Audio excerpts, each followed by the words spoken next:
एक बार कृष्ण के जन्म दिवस के अवसर पर सत्यभामा ने सोचा कि वो सबको दिखाएगी कि वो कृष्ण को कितना प्यार करती थी। तो उसने तय किया कि वो कृष्ण के वजन जितना सोना शहर के लोगों में बांटेगी। इसे तुलाभार कहते हैं। ये मंदिरों में होता है।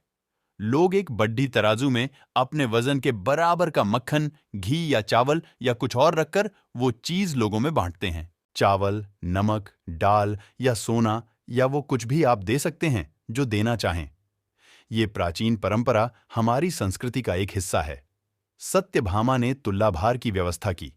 लोग बहुत प्रभावित हुए, पर कृष्ण पर इन बातों का कोई असर नहीं हुआ। वे जाकर तराजू के एक पलड़े पर बैठ गए। सत्यभामा जानती थी कि उनका वजन लगभग कितना है और उसने उतना सोना तैयार ही रखा था। पर जब उसने सब सोना दूसरे पलड़े पर रखा तो कांटा जरा भी नहीं हिला। कृष्ण का पलड़ेढ़ा थोड़ा भी ऊपर नहीं हुआ। ऐसा ही कुछ तब भी हुआ था जब कृष्ण एक शिशु थे। एक राक्षस आकर उन्हें ले जाने लगा। तब कृष्ण ने अपना वजन इतना बढ़ा लिया कि राक्षस वहीं गिर पड़ा और कृष्ण ने उसके ऊपर बैठकर उसे कुचलकर मार डाला। क्रिया योग में एक ऐसा तरीका है जिससे कोई योगी अपना वजन बढ़ा या घटा सकता है। ऐसी बहुत सी कहानियां हैं कि ऐसे योगी भी थे जो पहाड़दास की तरह भारी हो जाते थे।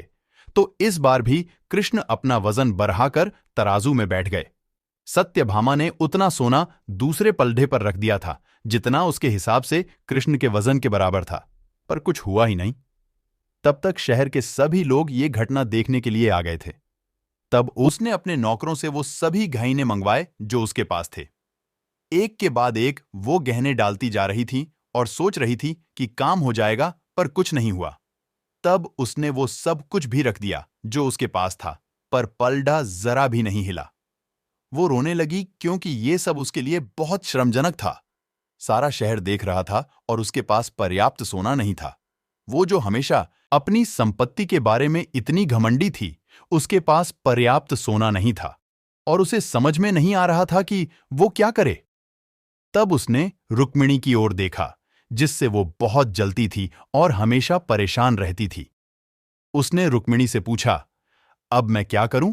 क्योंकि ये बात सिर्फ मेरे लिए ही नहीं, पर तुम्हारे और हम सब के लिए भी बहुत श्रमजनक है। मैं क्या करूं? तब रुक्मिणी बाहर गई और तुलसी के पौधे के 3 पत्ते उठा लाई।